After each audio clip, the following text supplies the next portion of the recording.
Le matin, en vous réveillant, vous devez regarder dans votre boîte aux lettres intérieures ce qui a été déposé comme message.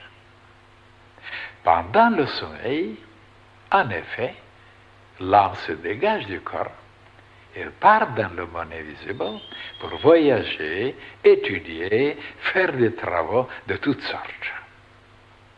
Elle va y apprendre ainsi beaucoup de choses. Et lorsqu'elle revient, ce savoir s'imprime dans le cerveau du dormeur qui, au réveil, se souvient d'avoir fait certaines expériences, reçu certains avertissements ou conseils qui lui montrent la conduite à tenir pendant cette nouvelle journée. Vous direz peut-être, mais pourquoi cela ne m'arrive-t-il jamais à moi? Je ne me souviens de rien. C'est parce que votre cerveau n'est pas encore organisé pour recevoir les empreintes, les images, les souvenirs que l'âme ramène de ce voyage dans le monde invisible. C'est seulement par une vie harmonieuse et pleine d'amour et de pureté, et on peut ajouter une vie sensée, que vous pouvez préparer votre cerveau à connaître ce que votre âme a vécu d'extraordinaire pendant le sommeil.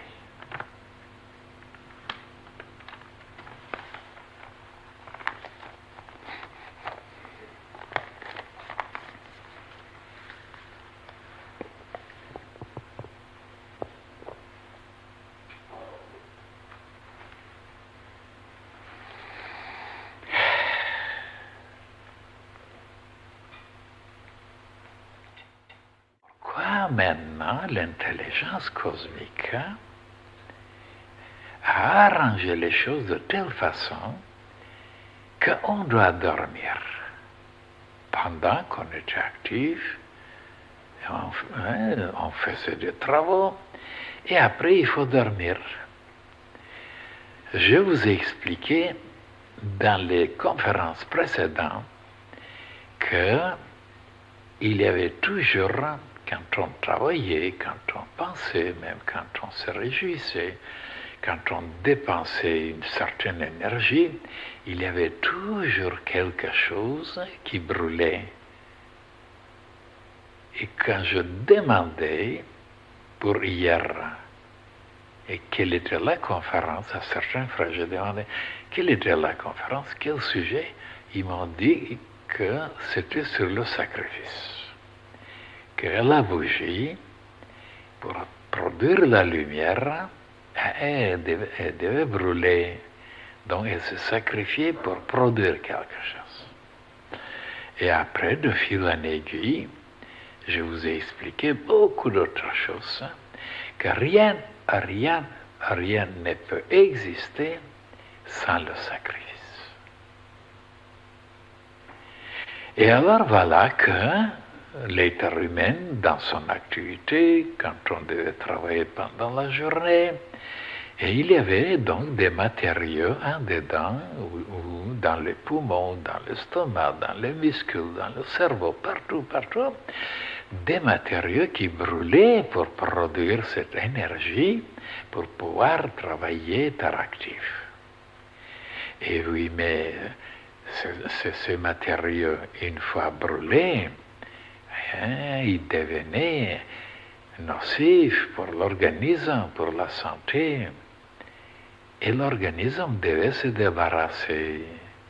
Et c'est pourquoi, pour pouvoir se débarrasser, les éliminer, les rejeter, les faire sortir, pour pouvoir de nouveau après faire continuer l'activité, il fallait l'endormir parce que sans le sommeil, sans ce repos, sans cette détente, l'organisme ne pouvait pas exécuter. Pourquoi? Parce que de nouveau, il y avait des dépenses, il y avait des brûlures, il y avait des déchets. Alors c'est pourquoi on devait être complètement dans l'inconscience, c'est-à-dire dans le sommeil. Autrement, bien sûr, on peut arriver aussi, sans s'endormir, il y a des méthodes initiatiques de fermer les yeux, de s'arrêter de penser, de rester dans le silence absolu, ce qui est très difficile parce que, en général, le cerveau, il pense, il continue et c'est très difficile d'arrêter la pensée. Mais il y a des initiés qui sont capables d'arrêter la pensée complètement et à ce moment-là, comme s'ils sont déjà dans un sommeil profond, malgré que la conscience est là, alors ils peuvent réparer beaucoup de choses, ils peuvent nettoyer beaucoup de choses, ils peuvent se débarrasser de beaucoup de choses. C'est magnifique, c'est merveilleux, au lieu toujours d'aller maintenant se coucher. Voilà ce que vous devez connaître. Et maintenant, qu'est-ce qui l'empêche maintenant d'avoir un sommeil paisible, tranquille, réconfortant, vraiment utile?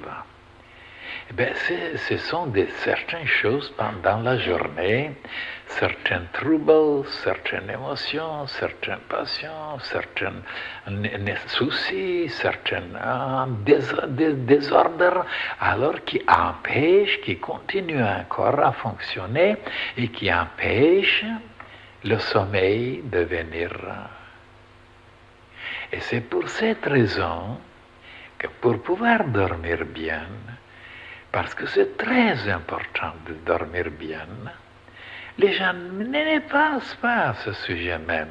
C'est seulement quand ils commencent à souffrir, ils commencent à ne plus dormir et qu'ils sont fatigués, qu'ils sont exténués, qu'ils sont par terre. Alors à ce moment-là, ils poussent des cris, ils vont chercher les...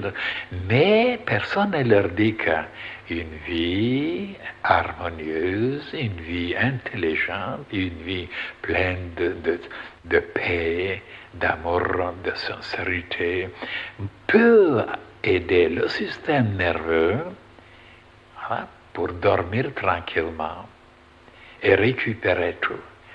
Mais on ne leur explique pas. C'est pourquoi les gens, la majorité des gens, ils vivent dans des vacarmes, dans des troubles, dans des inquiétudes, dans des angoisses, dans des questions insolubles, et après ils se demandent, mais pourquoi ils ont eu un sommeil troublé, et même non seulement, mais ils ont des choses terribles, des choses pendant, oui. Et ils ne savent pas même pourquoi. Parce qu'ils ne se surveillent pas, ils ne s'analysent pas, ils ne s'observent pas, ils ne se dominent pas, ils ne se maîtrisent pas, ils ne sont pas éclairés. Alors les conséquences sont désastreuses.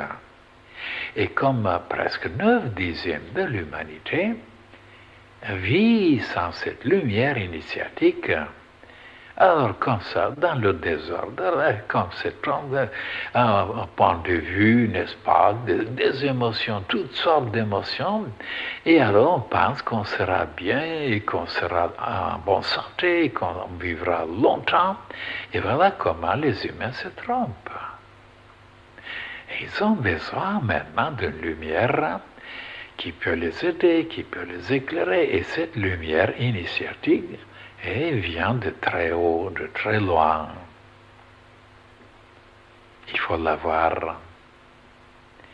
Et pourquoi il y a tellement de gens qui sont dans des sommeils cauchemariques? Oui, je dis comme ça, cauchemariques. Ils vivent dans des cauchemars parce que même pendant la journée, ils sont déjà dans des choses cauchemariques. Voilà. Tellement agité, tellement troublé, tellement désordonné.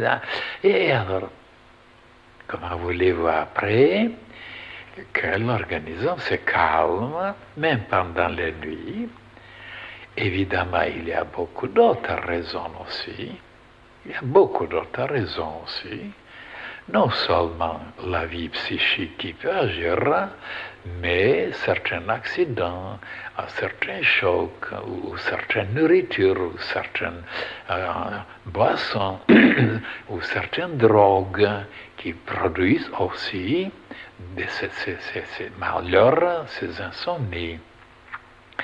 Maintenant, laissons maintenant ce sujet au docteur, mais allons-y maintenant voir l'importance de se dégager pendant la nuit, de pouvoir vraiment être libre, de ne pas être retenu par des malheurs, par des choses, par des angoisses, et de pouvoir sortir librement du corps physique et de parcourir l'espace, de rencontrer beaucoup de personnes qu'on peut apprendre ou même aider, guérir des gens et même éclairer, expliquer. Si on est bien sûr très avancé comme certains initiés, eh bien ils ne font que ça.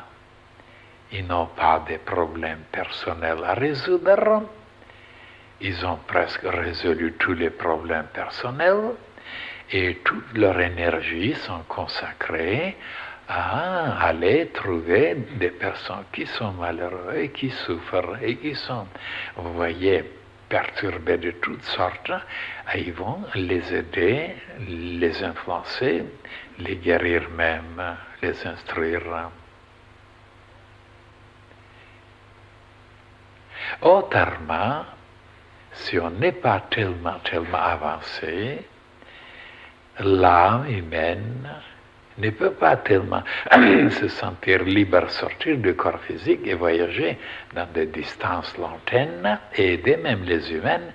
Au contraire, elles tournent autour du corps toute la nuit. Ça aussi, les humaines ne savent pas ça, vous voyez. Alors donc, le sommeil, il n'était pas tellement d'une grande importance. Ils n'ont rien fait de bien.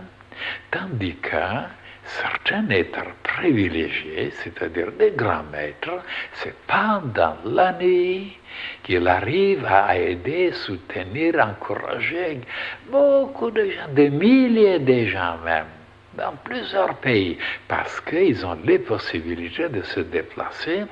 Et après, il y a beaucoup de gens qui sont aidés, et même, souvent, même l'initié ne se souvient pas même. Quand il revient, souvent il ne se souvient pas.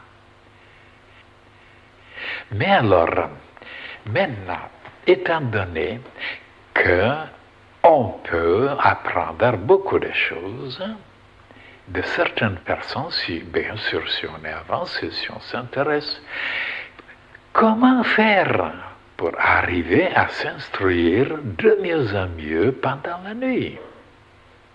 Il y a un moyen d'être conscient, de savoir l'importance de cette affaire-là et de ne pas le faire comme tout le monde le fait, automatiquement, mécaniquement, sans penser, sans réfléchir, et voilà. Et c'est pourquoi ça ne donne pas beaucoup de résultats. Mais avant de se coucher, de penser, justement de souhaiter, de demander le ciel, d'envoyer des amis pour protéger votre corps physique, pour qu'il ne vienne pas d'autres entités pendant que vous êtes absent, qu'il ne vienne pas d'autres entités pour entrer, voilà. Comme il y a des envoûtements, il y a des obsessions, des possessions, et ainsi de suite, sur lesquelles encore je peux vous parler. Et après, de vouloir aller s'instruire auprès des grands maîtres. Et si on le fait, chaque soir quand on se couche, consciemment, avec un grand désir, même de l'écrire sur un papier et de le mettre sous le lit, parce que c'est quelques mots, quelques paroles, et ce papier agissent pendant la nuit Et de cette façon, on s'instruit, on avance, on évolue. Et après, on arrive à aider beaucoup de gens. Ben, c'est ça le sens de la vie.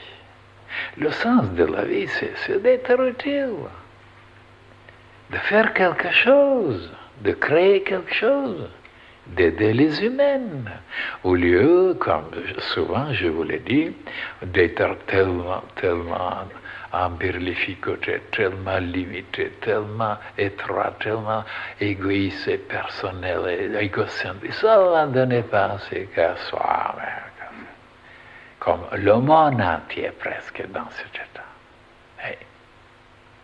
Et c'est pourquoi ils se rétrécissent, combien de fois, je le répète, ils se rétrécissent, ils se rapétissent, ils s'enlaidissent, et ils s'avachissent, ils s'abrutissent, et ils ne sont pas même aperçus, parce qu'on ne reçoit pas grand-chose de l'univers, on ne s'élargit pas pour capter, pour saisir, pour recevoir des choses tellement célestes, tellement sublimes, tellement extraordinaires, tellement puissantes, que l'univers nous envoie sans arrêt. Et comme on a formé cette carapace tellement épaisse, on ne reçoit rien du tout. Et voilà, le monde entier a reçu, a accepté cette philosophie abracadabrante, idiote, stupide. Et voilà comment, après, on devient tellement méchant, tellement cruel, tellement dur, tellement implacable, inconscient, et tellement on tourmente le monde entier parce que on ne pense qu'à soi-même. Et si on savait seulement comment s'élargir, comment avoir un autre idéal, et comment travailler, faire quelque chose, parce que ça vaut la peine. À ce moment-là, on crée son avenir. C'est son avenir lointain, pas seulement cette vie, quelques années qui restent comme ça. Et après, on doit quitter, on doit partir, et tout le reste reste ici sur la terre. Donc, on ne peut rien transporter avec lui-même, sauf les bêtises, les faiblesses, les vices, les stupidités. Ah oui, on les transporte. Mais le reste, pour lequel il a perdu toute sa vie, toutes ses énergies, il reste ici. Donc c'est un idiot, c'est un imbécile. Et comment expliquer ça aux humains? Quand ils sont tellement influencés, tellement à cause de milliers d'années, le monde entier a agi de cette façon, alors on est imprégné, on est imbibé, on est chloroformé, on ne peut pas sortir, croire, agir et enfin vivre une vie splendide. On est tellement embrigadé, tellement cloisonné, tellement limité, c'est formidable. Et c'est pourquoi ce qui vient ici, c'est mieux de nous croire, d'accepter, de travailler, d'avoir cet autre idéal et enfin d'avoir cet idéal. Comment réaliser maintenant l'âge d'or? Et là où il n'y aura plus de guerre, il n'y aura plus de limites, il n'y aura plus de frontières, il n'y aura plus de dépenses pour les armes atomiques. Et le monde entier sera heureux, chantera, et s'aimera, voyagera. Et ce sera. Et ça, c'est cette époque, justement. On doit travailler pour cette époque. Il n'y a pas quelque chose au-dessus.